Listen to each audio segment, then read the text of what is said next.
something you have to deal with. One of the later slides will show had to do with eye care partner. Your eye care partner goes through the same things that you're going through. They go through the anger. They go through the denial. They go through the isolation. It's almost parallel. It's amazing. And they have to get over it too. They have to get on with life. And that's what we're talking about here. Get through the emotions that you need to get through and get on with life. That's what I talk about embracing Parkinson's. Depression. It's a big subject. I'll tell you a story about my childhood. My brother hit me with a rock when I was 10 years old and he was 8. He says I was 4 and he was 2, but whatever. There was blood everywhere. My mother freaking out. Ah! Took me to the hospital. I got 10 stitches. He said there were 2. It was 10 stitches. Promise. On the way home from the hospital, we stopped and got ice cream. Remember, I could have had a concussion, so they had to keep me up. So my brother and sister went off to bed, and I got to stay up. And they brought ice cream because they felt so bad, and I got to eat ice cream while my brother and sister went to bed.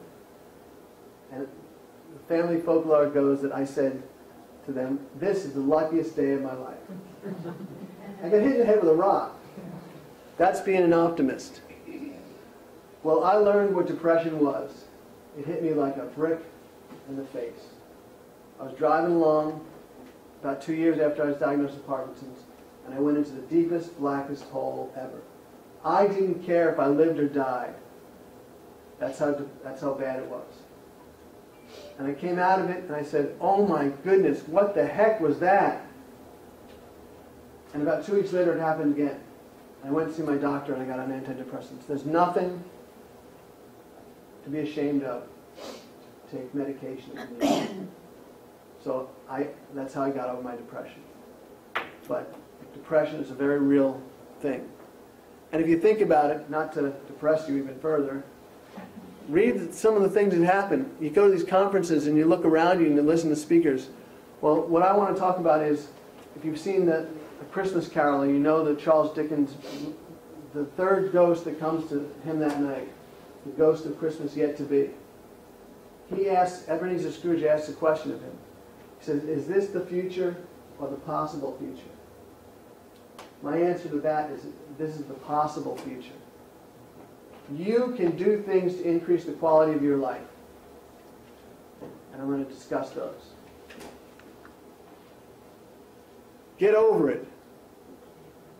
If you can't get over it on your own, go see a spiritual leader. Go see an Eastern medicine. Go to the Western medicine. Go to exercise. Do whatever it takes. There's plenty of options out there. You'll hear about a lot of these options at the conference. Do whatever it takes until you find something that works. And uncover and fulfill your purpose. There's a cure for I have no reason to live. That's find your purpose. What do you think this one is? Wake up call. It's a wake up call. I love that kid.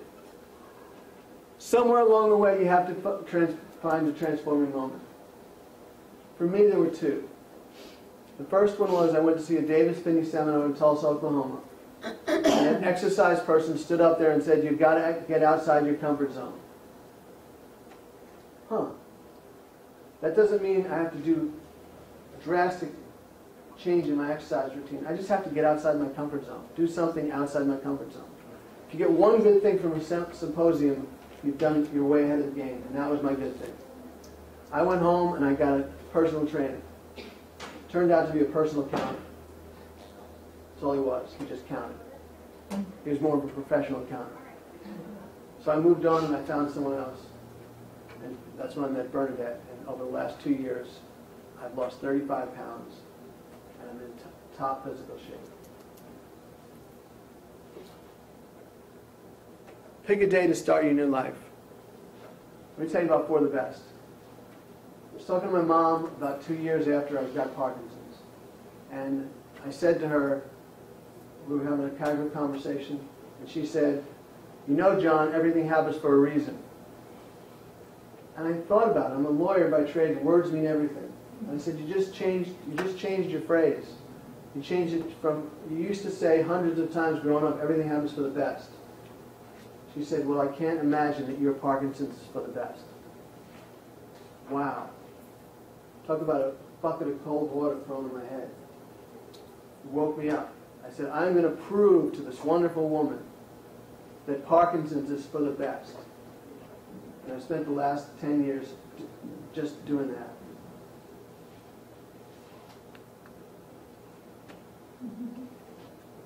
My wife made me put this slide in. It used to be a different slide. What is it? A plan. I guess that's a plan, strategy. It's never too late to develop a life plan to not only survive but successfully embrace living with Parkinson's. Your new job, your only job, your sole job, your job is to live life to the fullest with Parkinson's. Is to sustain the highest quality of life for the remainder of your life. This is your top priority. It's that simple, but it's the hardest thing you'll ever do. And I'm going to tell you how to do it. Told you I weighed 35 pounds more. Puffy cheeks, didn't look healthy. I don't know why Bernadette even gave me a second look. I'm still pretty cute.